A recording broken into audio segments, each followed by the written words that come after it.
Pensando na palavra do Arles ontem, e ele contando a história da Márcia e do Marcos, de Angola. E ele usou uma expressão que eu achei tremenda: discípulo gera discípulo, que gera discípulo, quando ele foi chamado de avô e depois de bisavô, né? Quando a gente olha a atuação de Deus para salvar o homem que estava condenado ao inferno, coisa que o Arles também falou ontem, então não vou me deter muito nisso. E a gente chega no livro de Efésios, Paulo gerando seus discípulos ali em Éfeso, e ele vira para eles e fala: olha, estando vocês mortos em vossos delitos e pecados, ele nos deu vida, né? E ele vai falar toda a situação em que eles se encontravam, andando segundo a inclinação do coração, da carne, dos pensamentos. Éramos por natureza filho da ira, como também os demais. E ele fala que Deus nos salvou, nos tirou daquele caminho de morte, nos trouxe para um caminho de vida. Mas Deus não fez isso, irmãos, só por fazer. Deus fez isso porque Ele tinha um objetivo. E Paulo, falando aos Efésios, ele vai falar: olha, eu estou fazendo isso para que vocês mostrem nos séculos vindouros a suprema riqueza da sua graça e bondade para conosco em Cristo Jesus. Então tinha um objetivo: olha, eu estou fazendo isso com vocês, mas vocês vão levar isso século após século.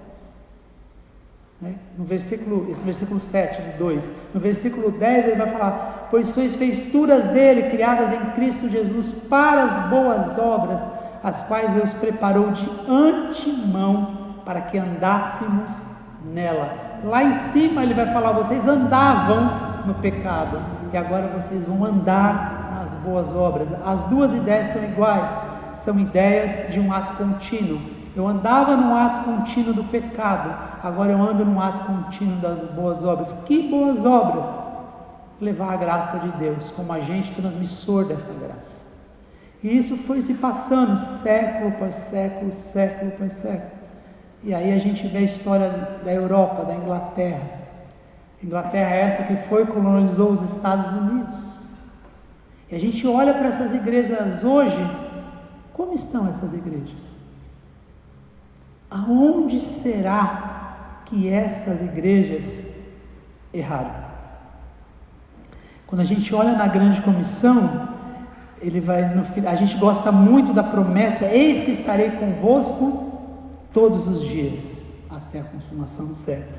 Mas Jesus, uma das recomendações dele, fala: ensinando a guardar todas as coisas que vos tenho ordenados. E uma das coisas que Jesus ordenou é gerar discípulos o tempo todo. Então eu preciso guardar isso. Eu não posso deixar de gerar discípulos. E o que me preocupa é quando eu olho para a história lá da Europa, dos Estados Unidos. Eles trouxeram a presbiteriana, veio dos americanos. Quantas igrejas os caras vieram? Só que eles pararam de guardar isso. E aí eles começaram, ao invés de gerar discípulos, eles começaram a gerar crente. Eles começaram a gerar evangélicos. Eles começaram a gerar até o gospel. Mas deixou de gerar discípulo. Isso é complicado. Porque quando a gente para de gerar discípulo, o negócio vai complicando. Né? E para cumprir a grande comissão, você precisa ser discípulo. Não tem outro jeito. Quem começa a grande comissão?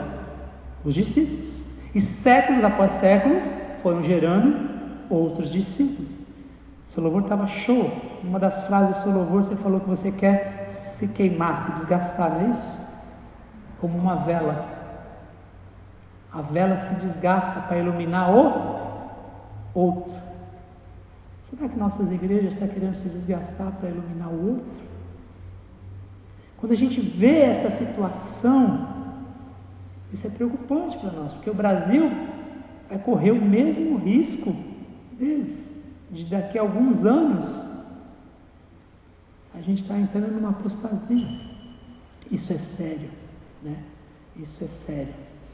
E quando eu penso em Jesus conversando com esses homens, e ele fala para que a gente ir e gerar discípulo, vem a pergunta, né? O que é ser discípulo? Uma curiosidade minha, alguém aqui já foi entrevistado pelo IBGE no censo? Alguém já foi? Eu nunca fui, gente, tenho 53 anos, nunca fui. Então existe esse negócio mesmo, né? Era para ter esse ano, o censo não teve, jogado para o ano que vem, beleza? Sabe que uma das perguntas que vai ter no censo do ano que vem? Se você é evangélico, praticante ou não. Da mesma forma como tem católico praticante ou não praticante, essa pergunta já entrou no censo, se nós somos evangélicos, praticantes ou não praticantes. Mas uma pergunta que falta no censo é: quantos discípulos nós temos? Eu gostaria muito que essa pergunta tivesse no censo, porque a ordem de Jesus para mim e para você não é para ser crente, irmão, não é para ser evangélico, não é para ser gospel, não é nem para ser cristão, porque quem foi considerado cristão? Os discípulos. E por que eles foram considerados cristãos? Porque ser discípulo é conhecer e praticar as ideias de alguém. E para que a gente cumpra a grande comissão, para que o meu estilo de vida seja viver a grande comissão, eu preciso ser discípulo. Porque eu só consigo enxergar pessoas que tiveram como estilo de vida a grande comissão, os discípulos. Eu não consigo enxergar, infelizmente, os evangélicos cumprindo a grande comissão. Eu não consigo. Eu moro em São Paulo. Em São Paulo, na pandemia, saímos de 30 mil moradores de rua para 60 mil moradores de rua. E vai olhar a igreja de São Paulo. Por que a gente não faz a diferença? Quando a gente olha para os discípulos, fala que ninguém tinha falta de nada. Quando eles são debochados, chamados de cristãos, é porque eles eram tão parecidos com Jesus nas suas atitudes, que os caras começaram a tirar onda deles. Olha lá, era algo de deboche, esse pequeno Cristo, olha lá, imitando aquele que morreu na cruz. Então, hoje o desafio nosso é ser discípulo, para poder cumprir a grande comissão, né? E não é fácil, irmãos, ser discípulo, mas eu e você, nós fomos chamados para ser discípulo. A igreja brasileira foi chamada para ser discípulo. O Brasil, durante muito tempo, ocupou o segundo lugar no ranking de envio de missionários. Segundo lugar. Hoje ele está em terceiro. Sabe quem está em segundo? Coreia do Sul. Paizinho. Eu não sei quantas vezes a Coreia do Sul cabe dentro do Brasil. Sabe por quê? Porque a Coreia do Sul entendeu o que é ser discípulo. As igrejas coreanas têm no coração o desejo de enviar 10% dos seus membros para missões. Lembra a história que eu contei para vocês da Turquia ontem à tarde aqui? Foi uma equipe da Coreia do Sul que deu uma Bíblia na Turquia para a mulher sair correndo. Aonde você vai hoje tem coreano. E ela não só envia os seus membros, ela sustenta os seus membros, porque ela entende a necessidade de ir e fazer discípulo de todas as nações. Então isso é sério.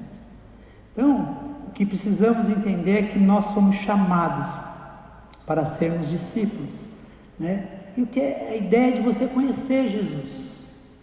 Os discípulos conheciam Jesus, então eles praticavam o quê? Tudo aquilo que Jesus havia ensinado para eles. e por praticar tudo aquilo que Jesus havia ensinado para eles, eles eram igual a Jesus.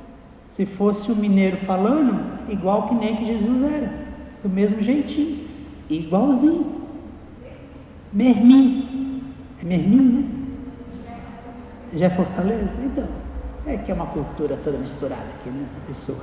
Então, irmãos, Jesus, quando fez tudo que fez, não foi em vão. Nós sermos discípulos não é em vão, porque qual foi o pagamento de Jesus? Eu e você.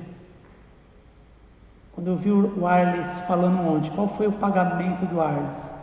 O Marcos, a Márcia, a neta, a bisneta, mas pagou um preço.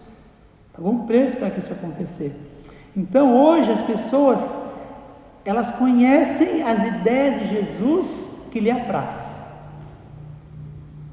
As ideias de Jesus que vai me trazer algum benefício. Essa é fácil de você aprender. Principalmente as promessas, né? Por exemplo, esse texto que eu li, a ideia de Jesus é que Ele vai estar com a gente sempre.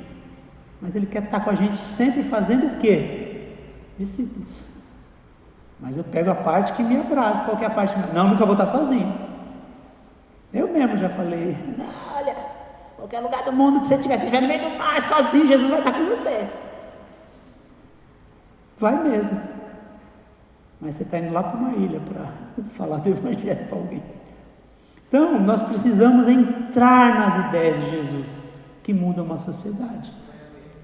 Quando a gente pensa numa das ideias de Jesus, em Marcos capítulo 8, ele está reunido lá com os discípulos e tal, ele manda uma pergunta, falou, o que estão falando aí que eu sou? Aí começa, João Batista, Elias, não, tudo bem, mas e vocês? Vocês estão comigo? Quem eu sou? Tu és o Cristo, o Filho de Deus. Beleza, Pedrão, o Espírito Santo veio aí, tal. E aí ele começa a vender a primeira ideia dele. Ele falou, por eu ser esse cara, sabe o que tem que acontecer comigo? Eu tenho que ir para a cruz. E lá eu vou morrer. Vão cuspir, vão pisar. Mas no terceiro dia eu vou. Aí Pedro já não entende essa ideia. Porque não é uma ideia que nos agrada muito. Fala, não, de jeito nenhum, Jesus, vou deixar isso acontecer, você está doido? O zelote do Pedro ia puxar a espada. Mal que ele sabe, né, da orelha lá que voou. Irmãos, a primeira ideia de Jesus foi ir para a cruz. Jesus estava lá no céu muito bem, obrigado. Os anjos falando, santo, santo, santo. Aquele Apocalipse 5 já estava uma prévia lá acontecendo e tal. E não lembrei do Arles também, que falou que ainda tem lugar lá nas cadeiras vazias, né? Não precisa encher aquelas cadeiras. E ele falou, vou morrer. Você não vai, não vamos deixar. Aí no capítulo 9 ele vai falar de novo, precisa ir para a cruz. Não, aí fizeram desentendido. E no capítulo 10 ele fala de novo, eu vou para a cruz. Jesus deixou a sua glória, se desgastou, se queimou como uma vela, se derreteu para iluminar a minha vida e a sua vida, para trazer a luz nas nossas trevas. Então, ir para a cruz. Uma outra ideia que eu acho tremenda de Jesus é que ele veio para nos amar, né? O Arles ontem falou de João 15, quando Jesus fala, já não vos chamo de servo, mas sim de amigo. E amar, irmãos, é fazer o melhor possível para a vida do próximo. Nós não tínhamos como resolver o problema do nosso pecado, e o amor dele foi um amor sacrificial, de entregar a vida na cruz por mim e por você, para poder resolver essa questão. E eu sempre, quando eu passo por aquele capítulo 18 de Mateus, que fala da parábola do credor incompassivo, né? É complicado, porque não entende. Muitas vezes nós não entendemos o que Deus fez por mim, eu preciso levar para os outros. O amor, fazer o melhor possível. Jesus, ele veio nesse mundo, e a sua ideia foi curar e perdoar. Quando você vê o capítulo 2 de Marcos, é aquele episódio onde eles abrem um telhado, né, e desce com o paralítico ali. É uma cena bem hilária, né? Imagina. Mas é interessante quando o paralítico está lá e Jesus olha para o paralítico, ele não fala para o paralítico, ó, levanta, toma o teu leito e anda. Ele fala, filho, os teus pecados estão perdoados. Uma das ideias de Jesus é perdoar. Eu fui num programa de TV uma vez e o pastor me perguntou por que as pessoas deixam o campo missionário. E aí você pode pensar, não, a igreja parou de mandar grana. Esquece, quem sustenta você em missões não é a igreja, é Deus. Muitas vezes ele usa a igreja, mas Deus não depende da igreja. Se a igreja, ele vai dar outro jeito, vai dar outros pulos. Não, doença, vai para a África, Malaya, não sei o que, existe, mas o maior índice é relacionamento, é treta. Aí quando eu falei isso, o pastor falou, que é isso, Marcinho? A Jocum é tropa de elite, missões mundiais, você vem me falar que deixa por causa de relacionamento? Aí eu virei para o pastor e falei, tem réplica? Te dou a tréplica, mas eu quero a réplica. Eu falei, me explica por que as pessoas saem da igreja. 5% é porque mudou, foi para longe. E o restante? Treta. Eu vou abrir meu ministério. Se for liderança, eu vou abrir meu ministério. Jesus veio trazer perdão. E a nossa igreja é uma igreja ferida. O perdão leva a cura. Depois que Jesus perdoou, ficou aquele meia dúzia lá atrás. Falou, o que esse cara pensa que é para perdoar os outros? Aí Jesus, opa, o que é mais fácil dizer? Perdoados estão os teus pecados, ou levanta, toma teu leito e anda. Para que você saiba quem eu sou, meu amigo, que a minha ideia é essa, perdoar e curar. Levanta, toma teu leito e anda. Ele foi lá buscando uma bênção e saiu com duas. Ele queria ser curado, mas o principal problema dele era a falta de perdão. Então uma das ideias de Jesus é perdoar e curar. Jesus também chama o grupo de discípulos, já estava formando um time, né? Esse time de Jesus, de discípulos, irmãos, sabe quanto tempo viveu com Jesus? Aí você me fala, 3 anos. Aí eu te pergunto, quantas horas? Quase 27 mil horas. Você já pode pensar nisso? Que para você se tornar um discípulo, você precisa de 27 mil horas junto com Jesus? Eu vou ter que virar Matusalém ou Metusalém? Depende da tradução, né? Para ter tantas horas com Jesus.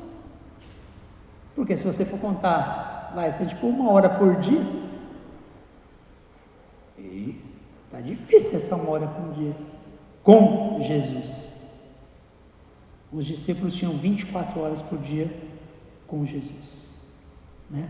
E aí Jesus já começa a falar, vou dar um treino para você. É o prático da ITED de Jesus, porque foi uma ITED que eles fizeram, né? É o prático da ITED com Jesus. Ele fala, essa lá, vão para onde? 2 em 2, eles vão. Ele diz que eles voltam maravilhados, começam a contar tudo que tinha acontecido. E Jesus olhou para os caras estavam... Gente, quando você chega no parque de ITED, você está o pó da rabiola. E aqueles caras estavam assim. Jesus olhou para ele e falou, nossa, os caras não tem tempo nem para comer. Vou dar um dia de folga. Bora fazer um piquenique. Fulano chamou um adolescente e falou, pega aí a comida. Ele pegou os pães, o peixe, aí saíram. Só quando eles chegam lá do outro lado, tem quem? A multidão.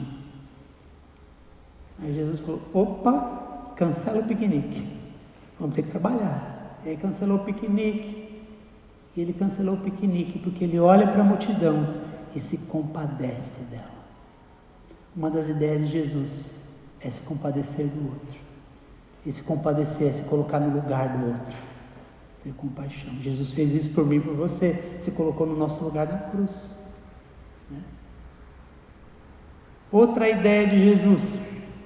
Marcos, capítulo 10, versículo 45, fala que o próprio Filho do Homem não veio para ser servido, e sim para servir e dar a sua vida em resgate de muitos. Irmão, quem que quer ir atrás dessa ideia de servir os outros? Quem quer praticar isso? Eu quero liderança, eu quero. E se esquece que ser líder é servir o outro. Eu quero título, eu quero. E Jesus veio para servir.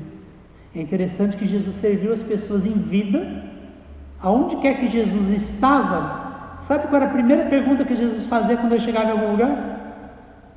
O que eu posso fazer para te ajudar? O que queres que eu te faça? Servir. E depois ele serve com a morte, porque com a morte ele resgata a gente do império das trevas e traz para o reino do Filho do seu amor. Então a ideia de Jesus, servir.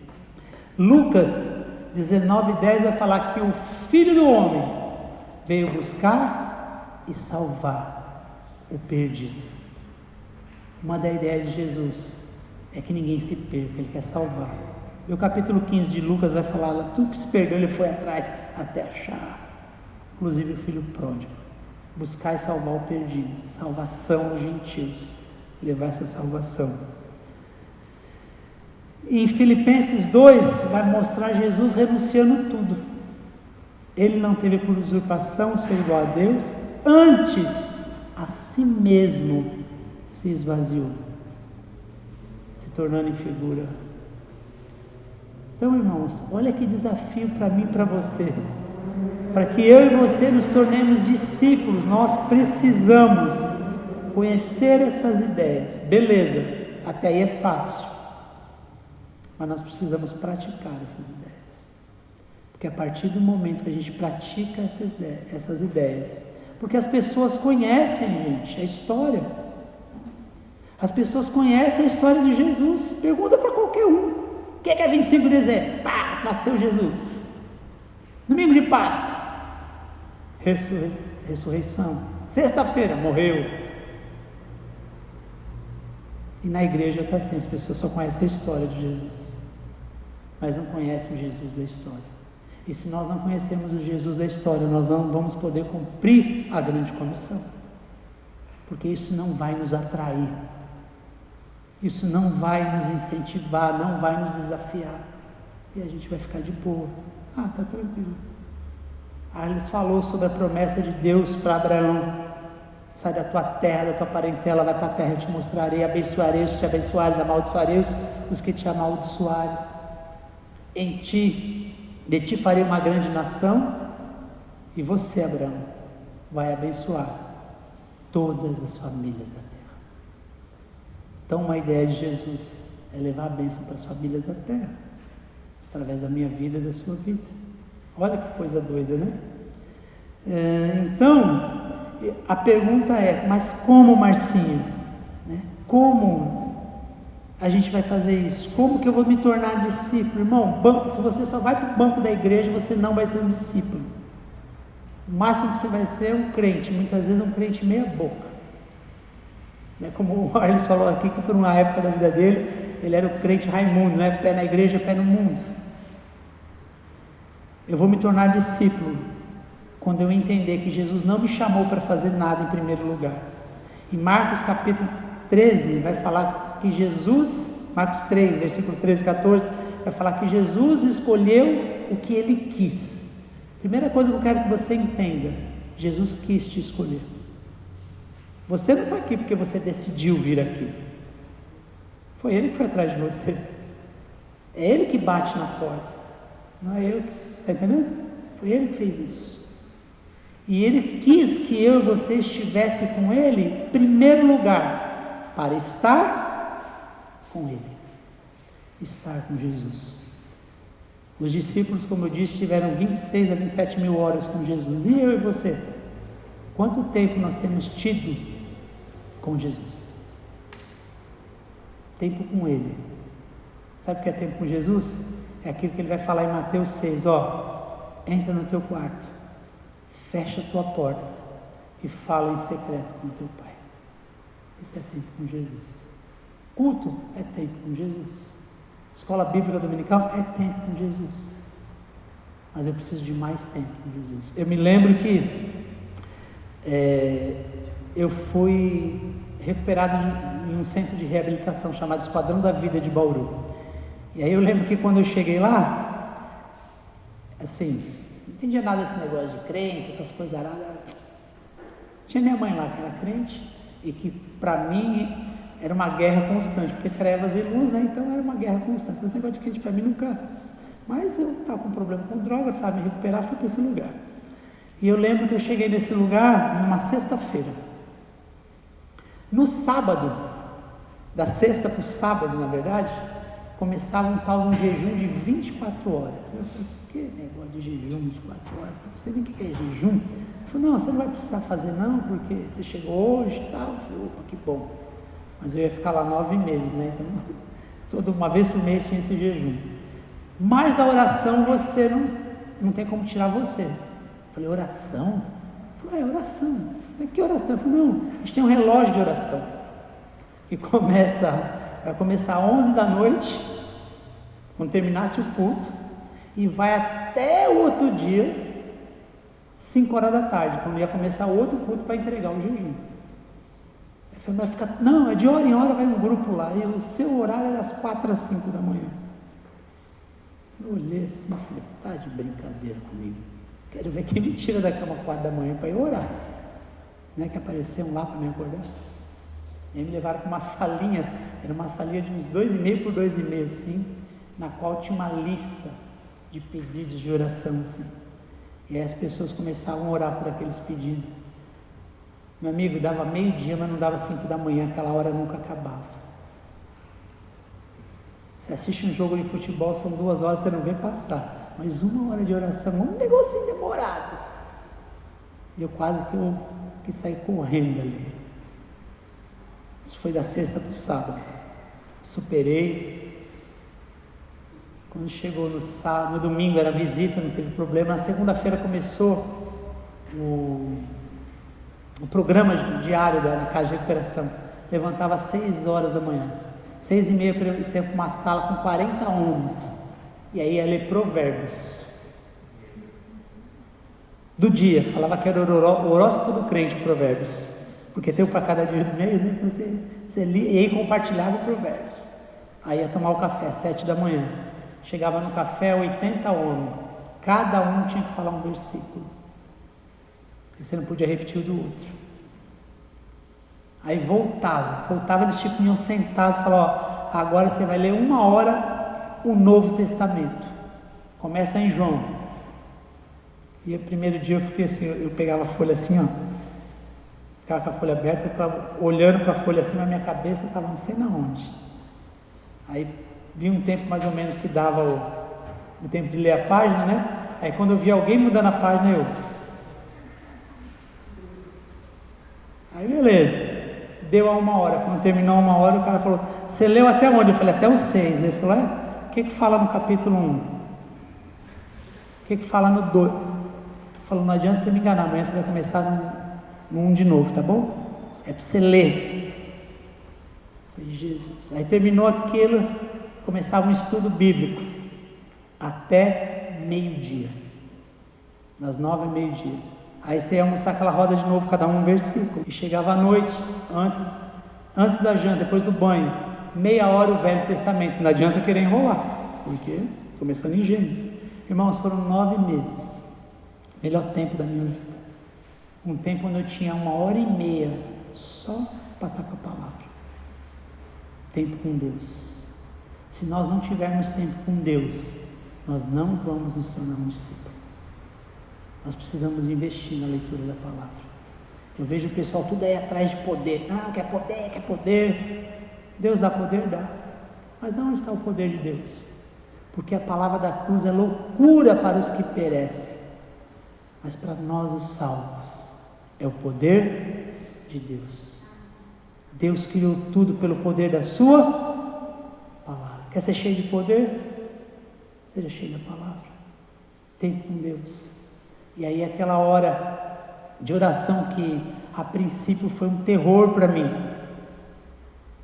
ao passar dos meses, não dava tempo de orar por tudo que estava na lista, porque passava muito rápido. E eu comecei voltei a estudar, cheguei de madrugada, chegava meia-noite e ficava no campo de futebol orando. Quando eu vi era 3 horas da manhã. E aí eu tinha que acordar às 5, porque eu era o cozinheiro. E eu queria tempo com Deus. Precisamos ter tempo com Deus, né? Precisamos. Eu e você, nós precisamos investir tempo com Deus através da oração, através da palavra, o tempo todo. Eu não sei como tem sido a sua vida, né? Eu vejo hoje a minha vida, se acaba entrando numa correria e se acaba negligenciando, principalmente a gente que é de liderança, sabe? Negocia muito fácil o tempo com Deus. Isso aqui para tirar o nosso tempo com Deus é um negócio.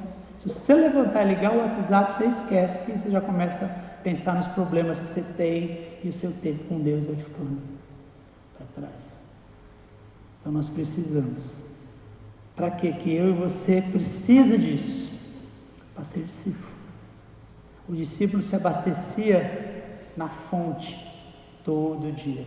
Eu acho interessante ver que em tudo, em todos os momentos, né, Jesus ensinava uma lição para aqueles homens. Em King Skis a gente tem uma frase que a gente fala: discipulado no contexto do dia a dia, né? Para discipular essa geração no contexto diário, se você não tiver um conhecimento profundo da palavra, você esquece, porque você não vai discipular, né? Você não vai discipular. Mas Jesus fez isso com o objetivo de que eu e você fizesse esses passos, tivesse tempo de oração, tempo com a palavra, se enchesse dele e se tornasse, conhecesse as suas ideias e se tornasse um discípulo. Para quê? Qual o objetivo? De praticar tudo isso. Nós precisamos praticar, nós precisamos obedecer esse mandamento de ir e fazer discípulos. E para fazer discípulos você precisa levar o Evangelho. É o primeiro passo, né? Achei legal ontem vocês na praça, falando de Jesus para as pessoas. É o primeiro passo. Eu fico pensando ali que ali gera, quando a pessoa toma uma decisão, o embrião nasce, né? É gerado um embrião. Só que aquele embrião tem que crescer. E isso vem do discipulado, de ensinar a palavra, de estar ali caminhando junto, né? De estar ensinando uma lição nas situações, porque é isso que Jesus fez com a gente. E quando que isso vai terminar na minha vida? O dia que chamarem minha senha, né? 777, pode subir, Marcinho, chegou a sua hora. Aí acabou.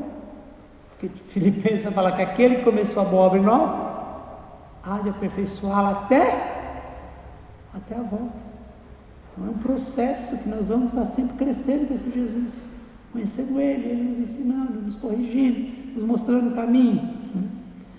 Mas a maior maneira mesmo de gerar discípulo é sendo um discípulo. É sendo um discípulo. É praticando tudo aquilo que você já sabe.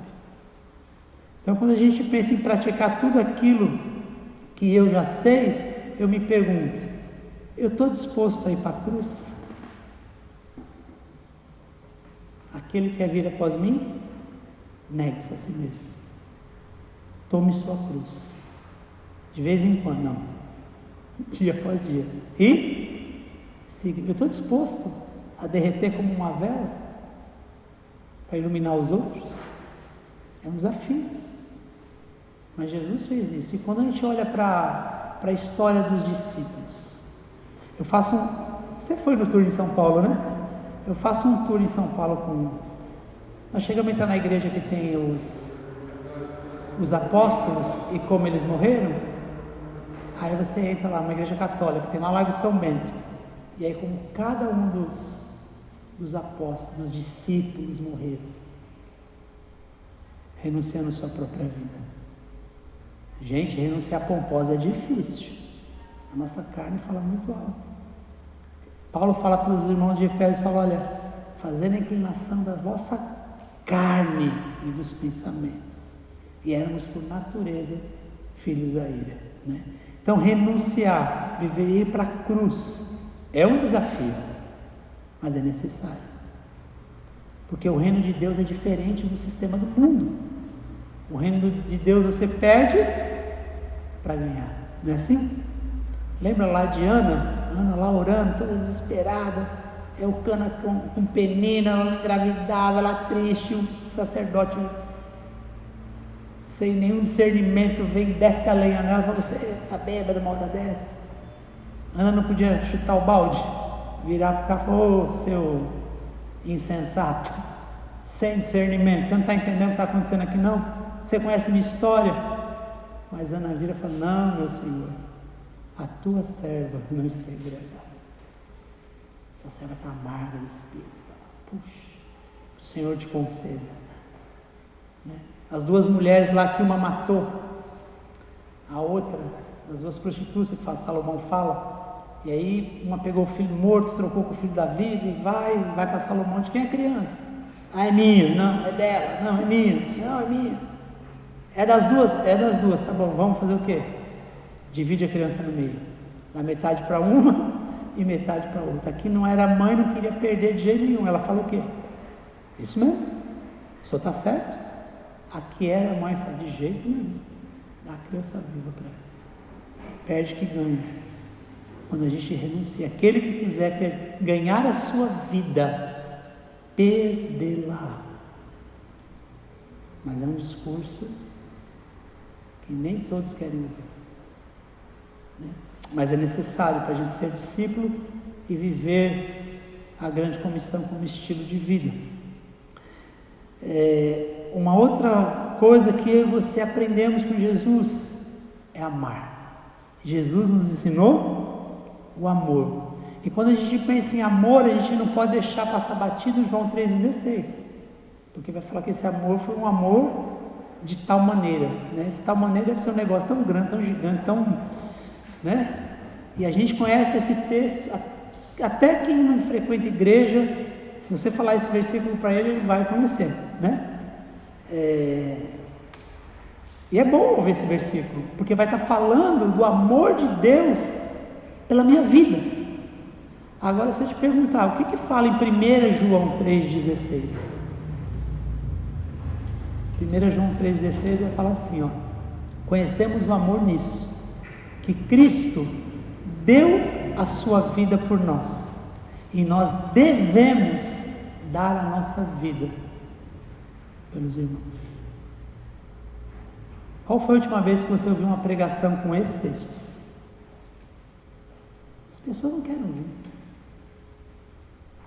mas é mandamento, e eu preciso amar as pessoas, amar ao ponto de me dar por elas, ao ponto de se entregar, e é um desafio, mas para cumprir a grande comissão, e para que a grande comissão seja seu estilo de vida, você tem que viver isso. Nós precisamos nos compadecer das pessoas, sabe? É tão difícil para mim passar ali em São Paulo e ver aquele monte de gente morando na rua, não é, são famílias.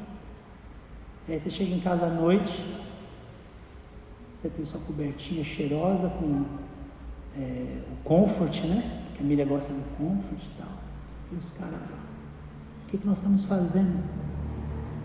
Irmãos, o último censo deu que nós somos 22% da população brasileira, cerca de 45 milhões de pessoas.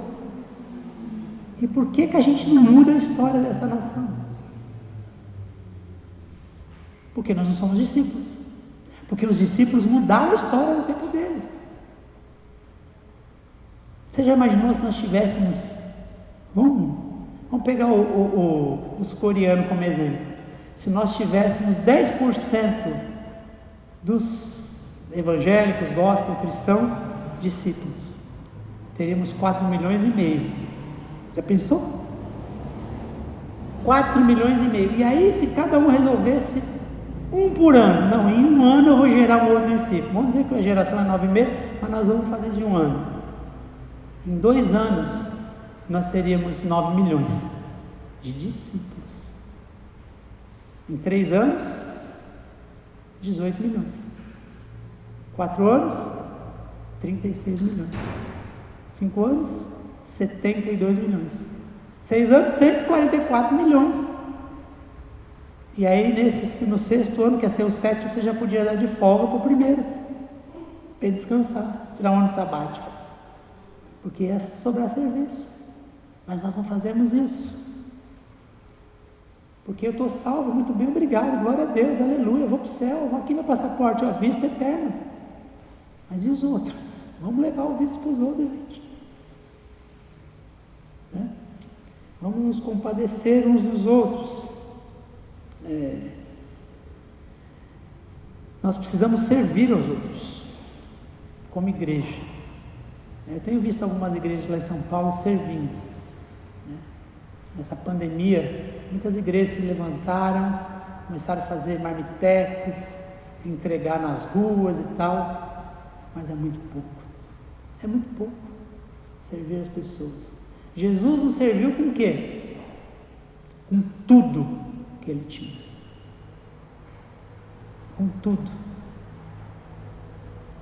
E aí uma situação de você ter que pegar um morador de rua para enfiar no carro de alguém para levar para uma casa de recuperação, a pessoa falou, é meu carro? Não tem um plásticozinho não para forrar o banco, gente. Jesus ele encontra todos. Jesus não tinha carro na época, né? Mas se tivesse, acho que Jesus ia se preocupar em sujar o carro dele para enfiar. Servir as pessoas com o que a gente tem. Até porque a gente fala, não, tudo que eu tenho, Senhor, é teu. Será? Será? Se ele mexer na minha conta? Será? Mas é a ideia. Salvar as pessoas. Gente, como é bom salvar alguém. Alguém aqui já salvou alguém assim, literalmente? Eu já salvei. A Miriam, eu queria casar com ela. A gente estava no evangelismo de Ano Novo lá no Rio, e Copacabana, né? E aí teve uma época que a gente começou, ia de dia mesmo, dia 31, passava o dia 31, depois já ficava na virada, tinha uma igreja lá perto, e a Miriam falava, não, mergulho. Eu estava com uma menina de São Paulo que não sabia nadar. Aí eu falei, amor, então a gente era noivo, né? Você mergulha, eu vou ficar aqui com ela, depois a gente troca, eu vou e você fica. Aí ela foi, e eu estou conversando com a menina aqui, daqui a pouco eu olho, sabe aqueles cabelos loirinhos, subir e descer na onda assim, ó, pá! Tomou uma, tomou duas. Eu falei, está se afogando. E os caras não viram, eu corri para salvar ela. Quando eu cheguei perto dela, ela veio grudar no meu pescoço assim. Quando ela grudou no meu pescoço, eu saí por baixo e já joguei ela na onda de novo assim. Ela já tomou outro caixote. Eu falei, se você grudar, vai ficar os dois. Aí fui tirando e salvei. E a gente casou. Mas estou falando de levar salvação. Você acha que eu chamo refogado? Tinha que salvar. Mas levar salvação, irmãos, é algo tremendo. Você saber que uma vida estava condenada ao inferno e você foi a pessoa que arrancou aquela vida do império das trevas e trouxe para o reino do Filho do seu amor. Eu estava indo para Belém mês passado, acho, e aí eu entrei no avião e aí acabou que os dois lugares do outro lado estavam vazios, tinha uma moça no corredor e janela meio vazio. Eu falei, você vai para a janela? Ela falou, não tenho medo. Eu falei, posso ir? Porque estava lotado, né? Ela falou, pode. Eu sentei lá e a menina estava lá, morrendo de medo, mas medo. Ela tem medo da decolagem do pouso. Para mim, melhor adrenalina, porque do resto eu durmo, né? Aí eu sei que eu conversando com ela, eu virei para ela e falei, olha, você sabe quando que entrou o medo no coração do homem? Ela falou, não. Eu falei, você sabe por que o medo entrou no coração do homem? Ela falou, não. Eu falei, pecado. Adão, quando pecou, a primeira coisa que ele ouviu a voz de Deus, ele teve medo, porque ele estava nu, ele sabia que tinha feito besteira. E eu comecei a falar para essa menina sobre o amor de Deus, sobre o nosso erro, sobre que nós estávamos condenados. E ela aceitou Jesus ali dentro do avião. Quando estava para pousar em Belém, estava um céu branco, parecia algodão, assim, a coisa mais linda. Eu falei, vem aqui, ó, dá uma olhada, o que Deus fez, você não precisa ter medo, isso aqui é Deus. Eu falei, esse balancinho que vai dar na asa, é porque vai ter o atrito com essas nuvens, mas o avião não cai. Eu falei, cada 2 minutos decola um avião, quantos cai por ano? 1, 2, fica tranquilo. E ela desceu, pela primeira vez na vida dela, ela pousou olhando para fora da janela. Porque Deus entra no nosso coração, muda a nossa história. Então nós precisamos levar salvação para as pessoas. E quando você leva a salvação para as pessoas, você está levando a grande comissão. Nós precisamos levar cura para as pessoas e perdão. Você foi perdoado? Bom, né? Bom. Ainda mais, eu costumo dizer que no céu tem um departamento de TI de Deus lá, né? Aí tem os anjos nerds lá. Os anjos nerds é aquele que põe o óculos na ponta assim, e eles são responsáveis para digitar nossos pecados. E aí cada um de nós tem um HDzinho lá. Tem uns peão, tem uns HD lá de 2 tera para poder, é aqueles que Paulo fala que é onde abundou o pecado, superabundou a graça. E quando a graça de Deus nos alcança e o perdão de Deus nos alcança, Deus pega o WhatsApp, o celular dele, vai no grupo de anjos, né? E já busca, não, o anjo do Marcinho, tinha que ser um anjo forte. Pá. Ele manda uma mensagem para o anjo. E nessa mensagem está escrito assim, ó, delete. Deleta. Não fica nem a lixeira, deleta. Porque se confessar os nossos pecados, Deus é fiel e justo para nos perdoar e purificar de toda injustiça. Ele zera. E Miqueias fala que ele pega os nossos pecados, deles não se lembra mais e lança na profundeza do mar. Zerou. Foi bom para mim? Foi excelente. Mas e as pessoas que precisam receber isso, receber esse perdão? E o perdão traz a cura para o nosso coração. Jesus fez isso com o paralítico, levou perdão e levou cura. E nós precisamos, aí é a parte mais difícil, viver uma vida de renúncia. Eu lembro quando Deus me deu um texto em Atos.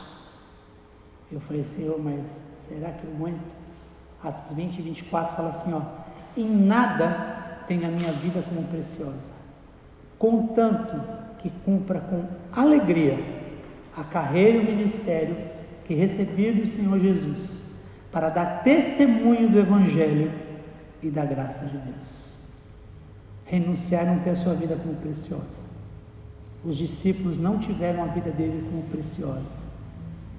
Por isso que eles foram tão bem sucedidos. Porque, irmãos, ser bem sucedido na vida é cumprir aquilo que foi delegado para que você faça. Sabe quem foi a pessoa mais bem sucedida na história da humanidade? Jesus. E o que tinha sido delegado para ele? Vai e morre na cruz. Vai e morre na cruz.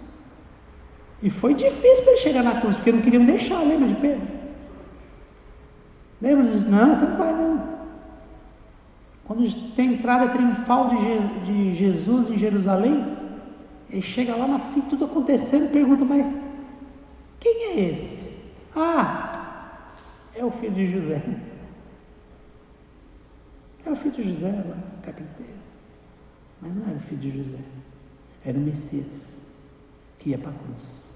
Então esse desafio hoje, para mim e para você, sermos discípulos e gerarmos discípulos. Nós não precisamos gerar multidões, gente. A multidão que andava com Jesus pipocou. Não pipocou? Crucifica? Quantos daqueles que gritaram crucifica, provavelmente fizeram o lanchinho lá no dia do piquenique deles? Quantos? Tem muita gente que está vindo na igreja só para pegar o lanchinho, mas na hora da renúncia não quer saber de renúncia. É um desafio, mas é possível, sabe por quê? Porque a gente não faz isso sozinho, porque a gente tem o Espírito Santo que foi prometido e desceu, encheu aqueles homens, mudou a história. Pegou o Pedro, o cara que pipocou também, amarelou, fugiu, ficou com medo. Ele bate de frente com os caras. Pensa em Estevão, capítulo 7 de Atos, sendo apedrejado. Não pipoca. Ele renuncia. E ele renuncia e ainda fala assim, pai, não leva em conta o pecado desses caras, não, igual Jesus na cruz. Igual Jesus na cruz. Discípulo. Causar impacto na sociedade, porque eram discípulos. Irmãos, crente não vai causar impacto, desculpa, não vai causar impacto na sociedade. Evangélico não vai causar, e não está causando. Gospel não vai causar. mas o discípulo causa. Então, um desafio para mim e para você hoje: vamos ser discípulos, vamos pagar o preço de se queimar, se derreter por Jesus. Eu sei que muitas coisas nos preocupam e falam: poxa, mas será que dá certo? Será que eu consigo? Consegue. Às vezes vem um medo no nosso coração, né? Mas, gente, eu lembro, Deus tinha uma promessa de criar um povo, desse povo viria o Messias, que esse povo teria uma terra. Eu lembro quando Moisés morre, e aí quando Moisés morre, ele chama Josué. É interessante que ele vira para Josué, e é uma das promessas mais lindas que eu vejo na Bíblia, eu sou apaixonado por ela, que ele fala assim para Josué, fala: olha, Josué, assim como eu fui com Moisés, assim serei contigo. Do mesmo jeito. E no final ele vai falar: olha, não tenha medo, não temas, porque ele é com a gente. É a mesma ideia de Mateus: não temas. Então eu não preciso ter medo, irmãos, porque isso aqui vai, Provérbios vai falar que isso aqui é neblina, daqui a pouco essa pandemia provou isso. Quantas pessoas estavam, daqui a pouco não está mais. Isso aqui passa, nosso coração não pode estar preso aqui. Então não tenha medo, não tenha complexo de inferioridade. Não consigo. Consegue, porque é Deus que nos capacita. Gente, eu morria de medo de falar com os outros. Hoje eu estou falando com vocês aqui, segurando o microfone. Por quê?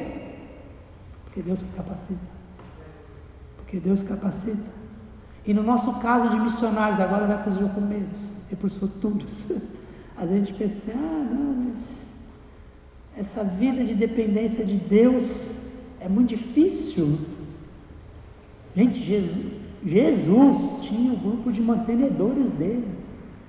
Não tinha lá Joana, Maria Madalena e a galera lá, as mulheradas que ajudavam Jesus? Gente, é Deus que cuida. Não se preocupe em fazer missões pensando em finanças.